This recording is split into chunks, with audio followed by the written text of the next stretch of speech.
In 1895, a single telegraph set the country on a path to disaster. It was addressed to one man, Nikola Tesla. The request: create a bioweapon, something that mimicked the effects of yellow fever, and to test it, death row inmates at Stillwater Prison.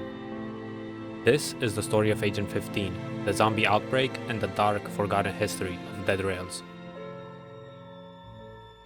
On August 6, 1895, Washington, D.C. authorized funding for a secret military experiment. The recipient, Tesla Labs. The mission: develop a biological weapon that could mimic and eventually surpass the psychological and physiological effects of yellow fever. What they didn't tell the public was that testing would be carried out on death row inmates housed in Stillwater Prison. Test subjects were promised nothing, no clemency, no survivals. The results came fast, too fast. By January 2, 1896, just 5 months later, Tesla had completed his prototype. A vicious, weaponized agent, codenamed Agent 15. The government immediately placed an order for 100 barrels. That's no experimentation, that's distribution. But before the weapon could be fully deployed, Tesla's lab experienced a breach. Whether through mishandling, sabotage, or the unpredictable nature of the agent itself, the virus spread.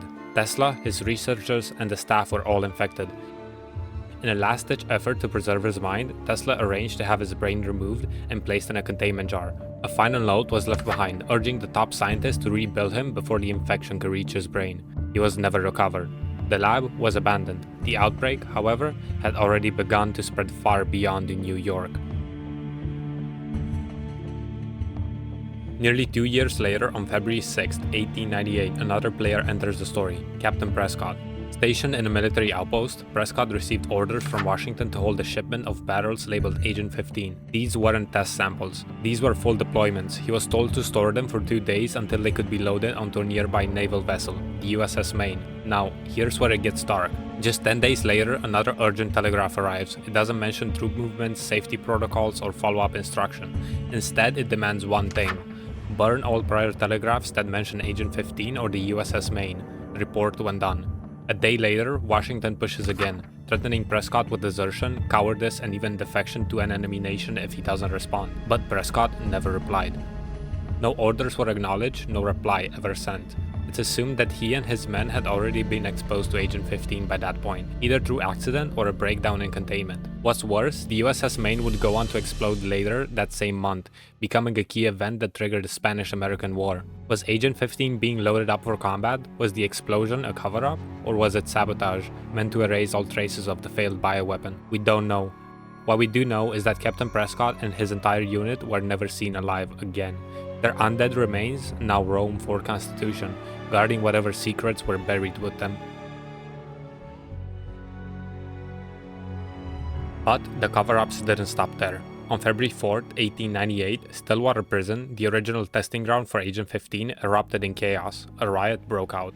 Guards were overwhelmed. Some even joined the prisoners. A desperate telegram from Washington ordered the facility to be brought under control by any means necessary. That was the last official communication. But something monstrous emerged from that riot, a towering, zombie-like entity known as the Goliath. Unlike normal infected, Goliath drops kerosene upon death, a clear sign it may be a man-made biological weapon. Not just infected, but constructed, a Trojan horse designed for destruction. Whether the riot created Goliath or simply unleashed it, the outcome was the same.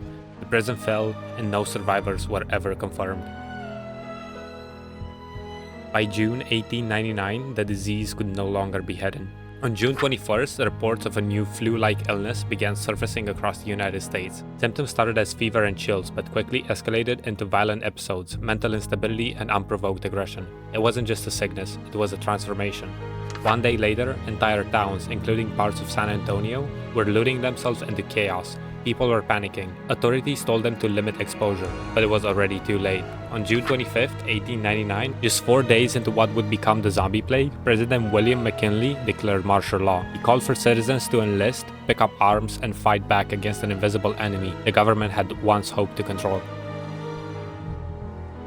Long before Tesla's outbreak and even before the riots, the town of Sterling had its own secret. Miners began disappearing deep underground. Rumors spread of ancient artifacts, jade swords, ceremonial masks, and relics pointing to something far older than the town itself. Eventually, the mines were sealed permanently, and officials declared all missing miners deceased. The town's leadership began urging residents to flee entirely. Some left notes behind for loved ones. One simply read, "I hope to meet you there, I can't wait anymore." But not everyone believes Sterling's story ends there. Some theories claim the origin of Agent 15 was tied to a strange mineral found within Sterling's mine, that Tesla didn't create the virus. He weaponized something that already existed. If true, that means Sterling wasn't just the first victim of the plague. It may have been the birthplace of the virus.